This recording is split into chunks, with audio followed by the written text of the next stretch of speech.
যখন মানুষের অস্ত্র ধরার সুযোগ থাকে না তখন তার অস্ত্রই হচ্ছে অস্ত্র। অস্ত্র কি মানে চোখের পানি, এটাই আপনার অস্ত্র।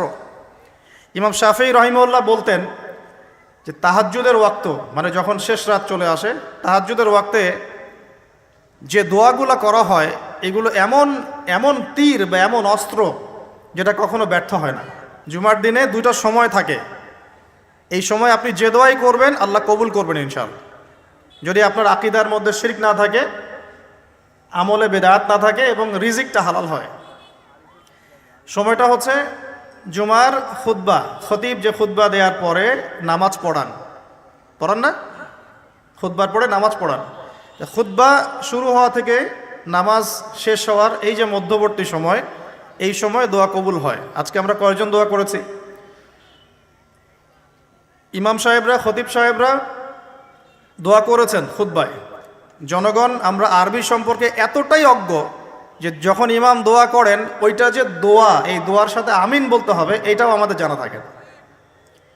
প্রত্যেক মেম্বর থেকে আজকে বলা হয়েছে আল্লাহুম্মা আইজ আল ইসলাম ওয়াল মুসলিমিন, তখন মানুষ বসে বসে আঙ্গুল ফুটায়, মোবাইল টিপে, জানেই না যে দোয়া হচ্ছে আল্লাহুম্মা আইজ আল ইসলাম ওয়াল মুসলিমিন, আল্লাহ ইসলাম এবং মুসলমানদেরকে তুমি ইজ্জত দাও, সম্মান দাও। ওয়াদিল্লা শিরকা ওয়াল মুশরিকিন, প্রত্যেক খতিব বলেছেন আজকে আল্লাহ তুমি মুশরিকদেরকে এবং শিরককে অপদস্থ করো। ওয়াদাম্মির আ'দা আদ-দ্বীন, তোমার দ্বীনের যত শত্রু আছে আল্লাহ তাদেরকে ধ্বংস করে দাও। ওয়ানসুর ইবাদাকাল মুমিনিন, আল্লাহ তোমার মুমিন বান্দাদেরকে তুমি সাহায্য করো। এগুলো কি দোয়া না? দোয়া না। আরেকটা সময় জুমার দিনে আসরের ওয়াক্তের পর থেকে মাগরিব পর্যন্ত, আসরের ওয়াক্তের পর থেকে মাগরিব পর্যন্ত এই সময়টুকুর মধ্যে দোয়া কবুল হয়। আজকে কয়জন দোয়া করেছি? দোয়া হবে নিজের জন্যে, নিজের পরিবারের জন্যে, নিজের আত্মীয় স্বজনদের জন্যে, নিজের রিজিকের জন্যে, ব্যবসার জন্যে এবং উম্মতে মুহাম্মাদির জন্য। আজকের আলোচনার বিষয় দোয়া নয়, কিন্তু দোয়া একটা খুব গুরুত্বপূর্ণ বিষয়। কোনো কোনো ক্ষেত্রে মুসলিমদের কাছে এই দোয়ার অস্ত্র ছাড়া এখন আর কোনো অস্ত্র বাকি নাই। তো এই অস্ত্রটা কি আপনারা প্রয়োগ করতে পারবেন না পারবেন না? আল্লাহ পাক তৌফিক দান করুন, আমিন।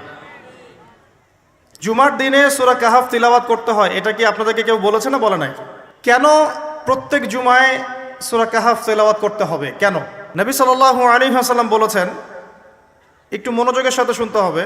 প্রত্যেক জুমায় নবী সাল্লাল্লাহু আলাইহি ওয়াসাল্লাম সূরাতুল কাহাফ তেলাওয়াত করতে আমাদেরকে উৎসাহিত করছেন। এর পিছনের কারণ হচ্ছে নবী সাল্লাল্লাহু আলাইহি ওয়াসাল্লাম বলেছেন, সূরাতুল কাহাফ যে ব্যক্তি জুমার দিন তেলাওয়াত করবে, এক জুমা থেকে আরেক জুমা পর্যন্ত তার যে জীবন, এই যে হায়াতটা, আল্লাহ পাক এটাকে নূর বা আলো দিয়ে ভরে দিবেন। আলোর কেন দরকার হয়? আলোর দরকার হয় কেন? অন্ধকার থেকে নিজেকে বাঁচানো বা অন্ধকারে পথ দেখা, পথ খুঁজে পাওয়া, এই জন্য তো আলোর প্রয়োজন হয় নাকি?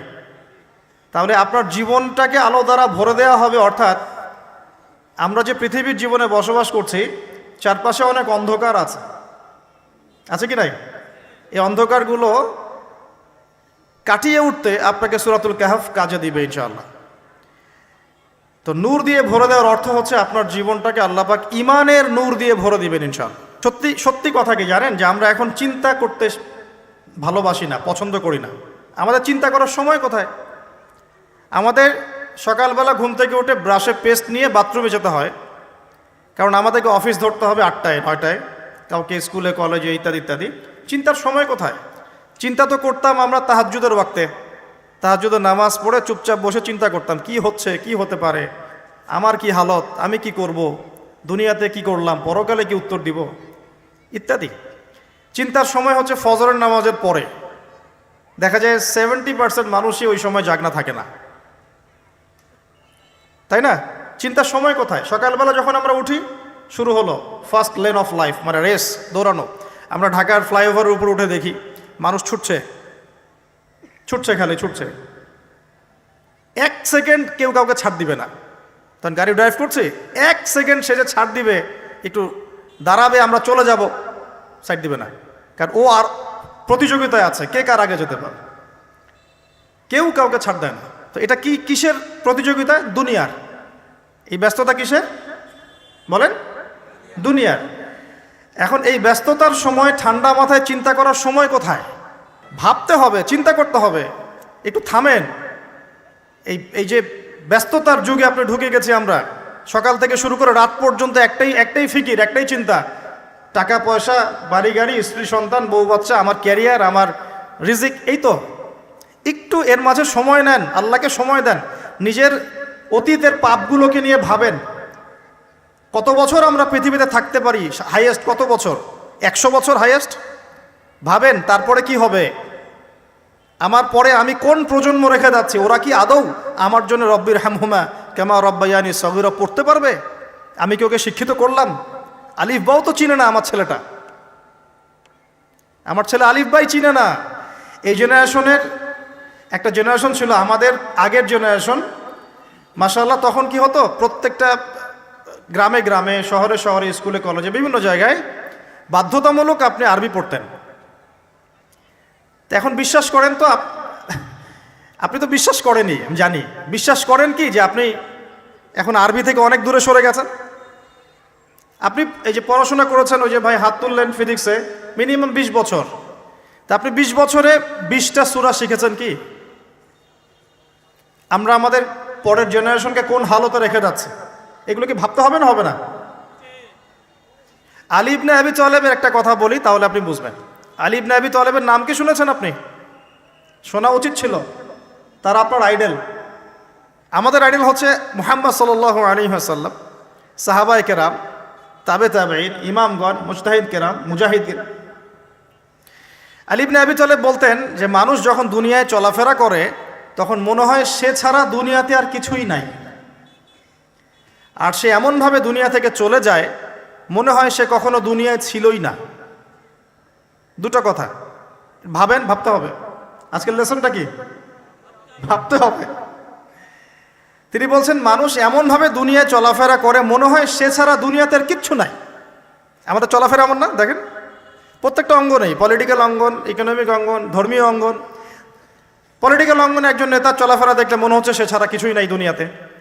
যারা অর্থনৈতিক জীবনে নেতৃত্ব দিচ্ছেন তাদের কাছে মনে হচ্ছে আমরা ছাড়া দুনিয়ার ইকোনমির আর মধ্যে আর কিছুই নাই। আমরা যারা ধর্মতাত্ত্বিকভাবে চলাফেরা করি মনে হয় যে এই হুজুর ছাড়া আর কিছুই নাই দুনিয়াতে।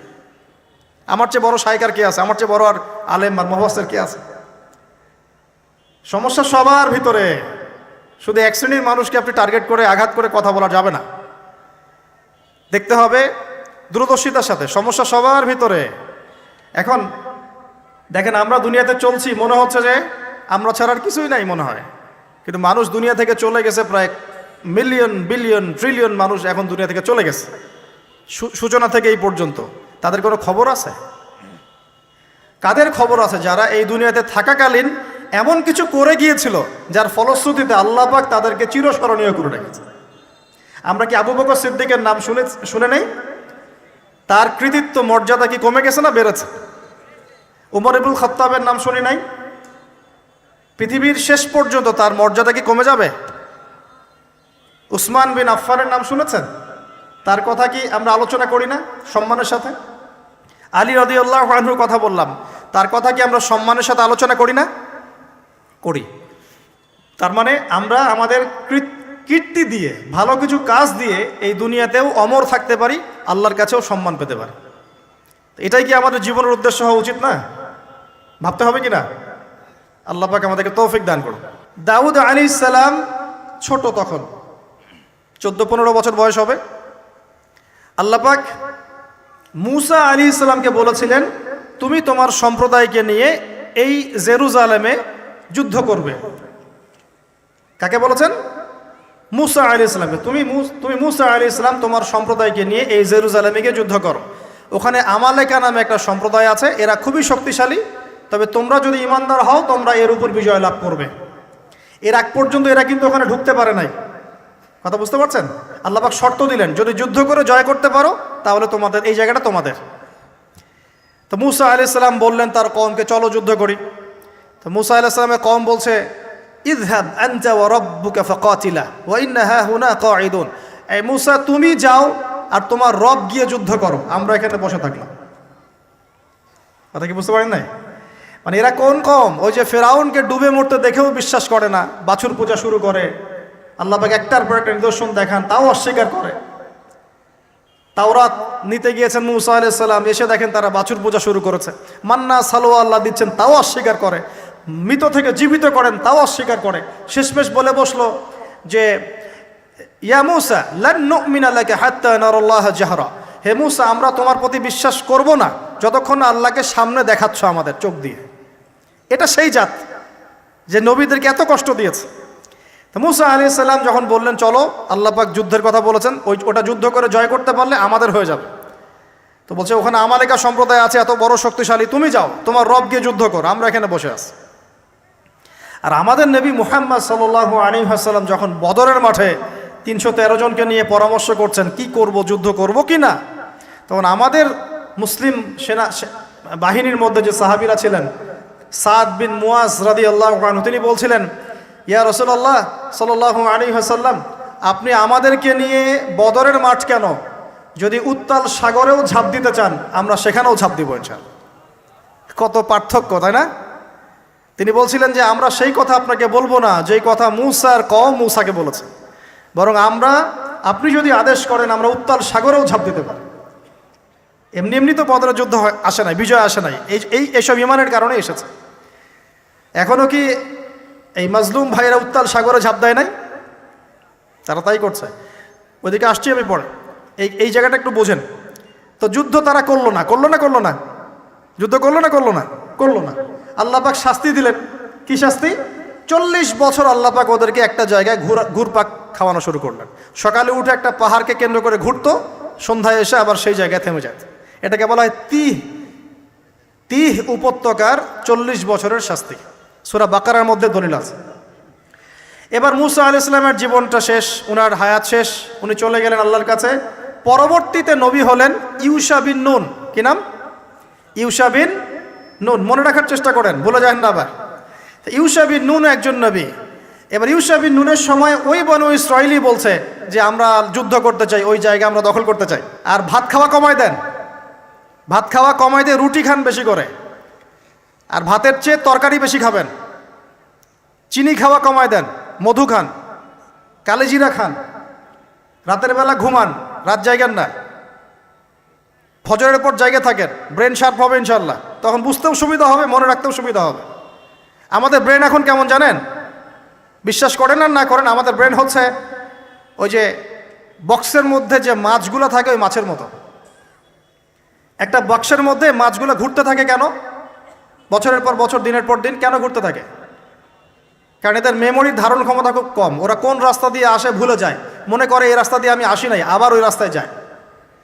বাঙালির ব্রেন মাশাআল্লাহ এরকম হয়ে গেছে। আমি নিজেও বাঙালি, কিন্তু আমি এই অবস্থায়, আমাদের এই অবস্থাটাকে নিয়ে গর্বিত না। আমাদের ব্রেন হয়েছে ইস্যু পাগল। আজকে একটা ইস্যু ধরায় দিবে, ওইটা নিয়ে 7 দিন লাফাবে। আরেকটা ইস্যু 7 দিন পর আসবে, ওই আগের ইস্যু শেষ, গন কেস। আজকে আমরা যখন ফ্লাইওভার দিয়ে আসছিলাম তখন ওখান থেকে আসার সময় মনে হচ্ছিল এই তো কয়দিন আগে এই মার্কেটটা পুড়ে গিয়েছিল। এখন কয়জনের মনে ছিল কি? আমাদের ব্রেন খুবই শর্ট টাইম মেমোরি লস হয়ে গেছে। তো এই জন্যে মনোযোগ বাড়ানোর জন্য কি করতে হবে বললাম, ভাত খাওয়া কমাইতে হবে, তরকারি খাইতে হবে বেশি, আর কি চিনি খাওয়া কমাইতে হবে, মধু খাবেন, কালেজিরা খাবেন, রাত জাগবেন না, ফজরের পর জিকির আজগার তাসবিহ তাহলিল করবেন। এবং সবচেয়ে বড় কথা হচ্ছে প্রতিদিন কমপক্ষে 1 ঘন্টা কোরআন তেলাওয়াত করতে হবে, না হলে মেমোরি ড্যামেজ হয়ে যাবে। এই কারণে আমাদের মেমোরি আস্তে আস্তে ড্যামেজ হতে দেখেন আমরা আর এই জেনারেশনের মধ্যে আপনি বুখারি খুঁজে পাচ্ছেন না, ইমাম বুখারি নাই, আবু হানিফা এই জেনারেশনে নাই, এই জেনারেশনে শাফিঈ আহমদের মতো মানুষ নাই। আল্লাহ পাক আমাদেরকে বোঝার তৌফিক দান করুন। মাঝখানে কিছু কথা বললাম, মন খারাপ করে না, আপনাদের ভালোর জন্য, আমার ভালোর জন্য। আল্লাহ পাক আমাকে আমল করার তৌফিক দান করুন, আপনাদেরকে আমল করার তৌফিক দান করুন। ইউশা বিন নুন এখন বলছেন যে আচ্ছা তোমরা তো আবার যুদ্ধ করতে চাচ্ছ, মুসা আলাইহিস সালামের সময় তো যুদ্ধ করতে বলা হয়েছিল, করো নাই। এখন যদি আবার যুদ্ধের কথা বলা হয়, যদি তোমরা আবার পালায় যাও, তখন তারা বলছে ওয়ামা লানা আল্লা নুকাতিলা ফি সাবিলিল্লাহ, কেন আমরা আল্লাহর রাস্তায় যুদ্ধ করব না? ওয়াকাদ উখরিজনা মিন দিয়ারিনা, আমাদেরকে আমাদের বাড়িঘর থেকে বের করে দেওয়া হয়েছে, ওয়া আবনাইনা, আমাদের সন্তান থেকে বিচ্ছেদ করানো হয়েছে, কেন যুদ্ধ করব না? অবশ্যই যুদ্ধ করব। তো বলছি ঠিক আছে, তাহলে আমি আল্লাহর কাছে দোয়া করলাম। হ্যাঁ করেন। আল্লাহর কাছে দোয়া করা হলো, আল্লাহ পাক বললেন যা জিহাদ ফরজ করলাম, নাও যুদ্ধ করো। এখন ওখানে কোন সম্প্রদায় আছে? আমালেকা, অনেক শক্তিশালী, অনেক বিশাল দেহী। এখন যুদ্ধের আয়াত ফরজ হওয়ার পরে এখন বনু ইসরাইল বলছে আচ্ছা আমাদেরকে একটা নেতা নিযুক্ত করে দিন, তাহলে সেনাপতি নিযুক্ত করুন। সেনাপতি লাগে কি লাগে না? 15 থেকে 20 বছরের ছেলে পেলের যা অবস্থা দেখলে আমাদের চোখ দিয়ে পানি বের হয়। আবার শুকরিয়া আদায় করি আলহামদুলিল্লাহ, ওই যুগে আমরা, এই যুগটা আমরা এইভাবে নষ্ট করি না, আলহামদুলিল্লাহ। কি একটা অবস্থা!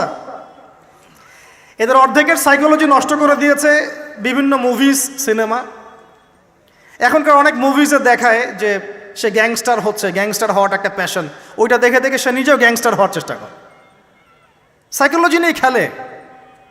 কিছু কিছু মুভিজ এখন রিলিজ করা হয়, আমি দেখি না, আমাকে বলা হয়েছে, যেগুলো উৎসাহিত করে মানুষকে এ ধরনের গুন্ডামি কাজ করতে, প্রেমিকাকে নিয়ে পালায় যাবে, এটা করবে সেটা করবে। এগুলো তো উৎসাহিত হয়ে ছেলেবেলেরা এই কাজগুলো করে। না পড়াশোনা করতেছে, না ইতিহাস জানে, না সংস্কৃতি, না বিশ্ব, না অর্থনীতি, না ধর্ম। আসলে আসি কোন দিকে? এর চেয়ে আমাদের এর আগের এইজ যারা, যাদের বয়স এখন 50, 60, এই জেনারেশনটা মাশাআল্লাহ অনেক ভদ্র ছিল। আমি হলফ করে বলতে পারি, আমার কথা আপনারা মন খারাপ করেন না, এটা আমার কনফিডেন্স থেকে বলছি, এখন যদি আরেকটা মুক্তিযুদ্ধ হয় এই জেনারেশন অস্ত্র হাতে নিতে পারবে না। ওই অস্ত্র হাতে নিবে ওই যাদের বয়স 40, ওই 50, এরাই। আমাদের এই যে কিশোর গ্যাং, টিকটক জেনারেশন আর যুবক সমাজকে আপনি খুঁজেই পাবেন। আল্লাহ পাক আমাদেরকে হেফাজত করুন। আর এটার জন্য ভাই আমাদের যাদের দাড়ি পেকে গেছে আমরা দায়ী সমানভাবে। কারণ আপনি নিজের ফিকির করেছেন, আপনার সন্তানের ফিকির কোথায়? আপনার ছেলে সারা রাত পর্ন দেখে, আপনার মেয়ে সারাদিন ছেলেদের সাথে কথা বলে, আপনার ছেলে যে ডেট করতেছে এখানে ওইখানে, জেনা করতেছে, মদ খাচ্ছে, গাড়ি নিয়ে ধুমসে ড্রাইভ করতেছে মেয়েকে নিয়ে। আপনি মনে করতেছেন বাচ্চা ছোট আছে, বড় হলে ঠিক হয়ে যাবে। সুবহানাল্লাহ, আপনি বাচ্চাকে পড়াচ্ছেন না, কোরআন শেখাচ্ছেন না, হাদিস শেখাচ্ছেন না। জেনারেল লাইনে যে পড়াচ্ছেন, জেনারেল লাইনে পড়াশোনা করার পরে সে হচ্ছেটা কি? কি শিখলো? স্যারকে দেখলে থাপ্পড় মারে। এখনকার ছেলেপেলে অনেকে স্যারকে সম্মান করে না। স্যার নকল ধরে ফেলেছে, স্যারকে এক থাপ্পড় দিল। গুন্ডামি শিখেছে, গুন্ডামি। আদব, সবর, নীতি নৈতিকতা এগুলো নাই, তো উঠে যাচ্ছে দিন দিন। দেখেন আমরাও স্কুলে পড়েছি, কলেজে পড়েছি, কিন্তু আমরা তো বেয়াদব ছিলাম। বেয়াদবি এক জিনিস আর দুষ্টামি এক জিনিস। আমরা দুষ্ট ছিলাম, খুব দুষ্ট ছিলাম, দুরন্ত। খেলাধুলা পছন্দ করতাম, দুরন্ত, দুষ্টামি করতাম। স্যারদের সাথে আমাদের একটা ফ্রেন্ডলি সম্পর্ক ছিল, বন্ধুর মতো। কিন্তু আমরা কখনো বেয়াদবি করি না। এখন দেখবেন ওয়াজে আলেমদের সামনে গিয়ে বেয়াদবি করতেছে। ওলামায়ে কেরামের সামনে যে একটু মানে ভদ্রভাবে কিছু কথা বলে মাসালা জিজ্ঞাসা করে, ওখানেও গিয়ে বেয়াদবি করতে, কথা বলাই জানে না কীভাবে কথা বলতে হয়। আল্লাহর ওয়াস্তে ভাই আকীদার আমলের এই যে আখলাকের সংশোধন করেন, না হলে আমাদের সামনে মহা বিপর্যয় অপেক্ষা করছে। আল্লাহ পাক আমাদের সবাইকে কথাগুলো বোঝার তৌফিক দান করুন, বলি আমিন। অনেক লম্বা হয়ে যাবে, ওদিকে যাচ্ছি না, মূল জায়গা থেকে একটু শেষ করে দেব। আপনারা অনেকক্ষণ ধরে অপেক্ষা করছেন, একটু খেয়াল করেন। তাহলে ইউশা বিন নুনের কাছে এখন এরা বলছে নেতা দাও, নেতা। তো ইউশা বিন নুন বলছে ঠিক আছে আমি দোয়া করলাম। আল্লাহ পাক তালুতকে নেতা বানালেন। কাকে? তালুত। এখন বনু ইসরাইল বলছে ওর নেতৃত্ব আমরা মানি না। কেন মানো না? যে ওর তো টাকা পয়সা নাই, ওর তো স্ট্যাটাস নাই। ওই যে আমাদের কাছে নেতৃত্বের মানদণ্ড যেগুলা, আমরা টাকা পয়সা দেখে নেতা বানাই না। আপনার টাকা নেই, আপনি নেতা হতে আসছেন কেন? আপনার স্ট্যাটাস নাই, আসছেন কেন? ও বনু ইসরাইল একই কথা বলছে, ওর তো টাকা নাই, স্ট্যাটাস নাই, নেতা হবে কেন? তখন আল্লাহ পাক বলছেন যে ওয়াজাদাহু বাসতাতাউ ফিল ইলমি ওয়াল জিসম। আল্লাহ পাক তো তালুতকে দুটো কোয়ালিটি দিয়েছেন। আল্লাহ পাক তাকে শারীরিক শক্তি দিয়েছিলেন এবং জ্ঞান দিয়েছেন, প্রজ্ঞা এবং জ্ঞান দিয়েছেন। তার নেতৃত্বের মানদণ্ড কয়টা এখানে পেলেন?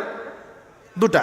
শারীরিক শক্তি থাকতে হবে ঠিকঠাক, ফিজিক্যালি স্ট্রং না হলে তো সে ডিল করতে পারবে না, আর মেধা থাকতে হবে, জ্ঞান। তা আসলে কি এই দুইটা এখন নেতৃত্বের মানদণ্ড? সুবহানাল্লাহ। অদ্ভুত সিস্টেম বিশ্ববাসীকে দেওয়া হয়েছে। বিশ্ববাসীকে একটা অদ্ভুত সিস্টেম দেওয়া হয়েছে।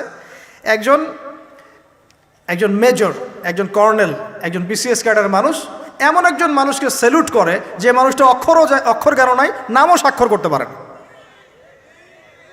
এবং সে বিভিন্ন জায়গায় দুর্নীতি করে আসছে, টাকা পয়সা লুটপাট করে আসছে। একজন বিসিএস ক্যাডার এবং একজন আর্মি অফিসার, একজন জেনারেল, একজন মেজর তাকে স্যালুট করতেছে। কি সিস্টেম! অথচ তার চাইতে এই ব্যক্তি নেতৃত্ব পাওয়ার অনেক বেশি যোগ্য। জ্ঞান তার আছে এবং শারীরিক শক্তি তার আছে, তার প্রশিক্ষণ আছে, সব কিছু তার মধ্যে আছে। কি সিস্টেম বিশ্ববাসীকে দেওয়া হয়েছে! সুবহানাল্লাহ। আমি ফিলোসফিও পড়েছি অনেকদিন। অ্যারিস্টটল এবং প্লেটোদের যুগে এটাকে বলা হতো দি কমিউনিটি অফ ফুলস। একটা পড়ে দেখবেন, স্যার সলিমুল্লাহর লেখা অনেকগুলো বই আছে, এর মধ্যে পড়ে দেখে। মানে অজ্ঞতার একটা যুগ, অজ্ঞতার শাসন, অজ্ঞতার কমিউনিটি। বাদ দেন। তো এখানে ইউশা বিন নুন নেতৃত্ব দিলেন কাকে? তালুতকে। ওরা বলল মানি না। তো আল্লাহ পাক মনোনয়ন করেছেন, এখন না মানলে তোমরা আযাব ভোগ করবা। তারপরে তারা মেনে নিল, এবার যুদ্ধে যাচ্ছে। ওই জেরুজালেম মুক্ত করতে যাচ্ছে। যেই জেরুজালেম এখন তারা মুক্ত করতে চাচ্ছে, ওই জেরুজালেম তালুতের বাহিনী মুক্ত করতে যাচ্ছে। বলেন তো, তালুত এবং বনু ইসরাইল তখন ভালো না খারাপ? ভালো না খারাপ? তারা কি মুসলিম না মুসলিম? তারা তখন মুসলিম না মুসলিম? মুসলিম। তারা তখন ইউশা বিন নুনের উম্মত, তার আগে ছিল মুসা আলাইহিস সালামের উম্মত। এবার তালুত বললেন যে আল্লাহ পাক তোমাদেরকে পরীক্ষা করবেন, সামনে নদী আছে, এই নদীর পানি পান করতে পারবে না। যদি পান করো তাহলে তোমাদের নাম কাটা, তোমরা আর যুদ্ধে অংশগ্রহণ করতে পারবে না। ফামান শারিবা ফালাইসা মিন্নি, যে ব্যক্তি এখান থেকে পানি পান করবে সে আমার অন্তর্ভুক্ত না। ওয়ামান লাম ইয়াতআমহু ফাইন্নাহু মিন্নি, যে ব্যক্তি এখান থেকে পানি পান করবে না সে আমার সাথে যুদ্ধে যেতে পারবে। ইল্লা বিগুরফাতিন বিয়াদিহি, মানে এক অঞ্জলি পানি শুধু পানি পান করতে পারবে, এক অঞ্জলি পানি, এতটুকু, এর বেশি না। তো ফাশারিবু ইল্লা কলিলাম মিনহুম, আল্লাহ পাক বলছেন ওদের বেশিরভাগই পানি পান করলো, অল্প কিছু বাদ দিয়ে। অল্প কিছু সংখ্যা তাফসীরে এসেছে 313 জন বাদ দিয়ে, 313 জন বাদ দিয়ে। 313 যে বদরে, এখানেও। তো এবার এই 313 জনকে নিয়ে তালুত এগিয়ে গেল, গিয়ে দেখলো বিশাল বাহিনী, বাপরে বাপ, একদম আমালেকা সম্প্রদায়ের। সেখানে নেতৃত্ব দিচ্ছে ওদের সেনাপতি, তার নাম জালুত। কি নাম? জালুত। এবং এই জালুতের বাহিনী দেখে মুসলিম বাহিনী বলছে যে লা তাকাতা লানা বিজালুতি ওয়া জুনুদিহি, এই জালুতের বাহিনীর সাথে পেরে ওঠার ক্ষমতা তো আমাদের এখন হবে না। কিন্তু যারা ভেবেছিল যে আল্লাহর সাথে সাক্ষাৎ করতে হবে, যাদের ঈমান দৃঢ় ছিল, তারা বলেছিল কাম মিন ফিআতিন কলিলাতিন গালাবাত ফিআতান কাসীরাতান বিইذনিল্লাহ, তোমরা ভয় পেও না, আল্লাহর হুকুমে বহু ছোট ছোট দল বড় বড় দলের উপর বিজয় লাভ করেছে। এটা তারা বলে একটা দোয়া করলো, এই দোয়াটাও শিখে নেবেন। তারা একটা দোয়া করলো, তারা বলল রব্বানা আফরিগ আলাইনা সবরান ওয়া সাব্বিত আকদামানা ওয়ানসুরনা আলাল কওমিল কাফিরিন। আর আল্লাহ পাক বলেন ফাহাজামু বিইذনিল্লাহ, আল্লাহ পাকের হুকুমে তারা এই মাত্র 313 জন নিয়েই জালুতের বিশাল বাহিনীকে পরাজিত করল। বুঝতে পারছেন? এবং এই বাহিনীতে দাউদ আলাইহিস সালামও ছিলেন, তখন তিনি ছোট। এই জালুতকে হত্যা করেছে দাউদ আলাইহিস সালাম। দাউদ আলাইহিস সালামের পরে আসলো তার ছেলে সুলাইমান, নাম কি? সুলাইমান আলাইহিস সালাম। এই সময় আরও সমৃদ্ধি লাভ করলো, এত সমৃদ্ধি যে বাতাসের উপর নিয়ন্ত্রণ। জিনরা ডুবুরির কাজ করে পাথর এনে দেয়, জিনরা ডুবুরির কাজ করে মণিমুক্তা এনে দেয়। জিনদেরকে দিয়ে এই যে বাইতুল মুকাদ্দাস তিনি নির্মাণ করালেন আবার, তাই না? এই যে বাইতুল মুকাদ্দাসের কথা বলছে। তারপরে বাতাসকে যদি বলেন এখান থেকে আমাকে নিয়ে যাও, 1 মাসের পথ এক বেলায় চলে যাচ্ছে। পিঁপড়া হাঁটছে, সুলাইমান আলাইহিস সালাম পিঁপড়ার ভাষা বোঝেন, পাখির ভাষা বোঝেন। তারা তেলাওয়াত করেন, মাছ এসে তেলাওয়াত শুনে। মানে এমন একটা সভ্যতা, এই সভ্যতা পৃথিবীতে আসেইনি কখন।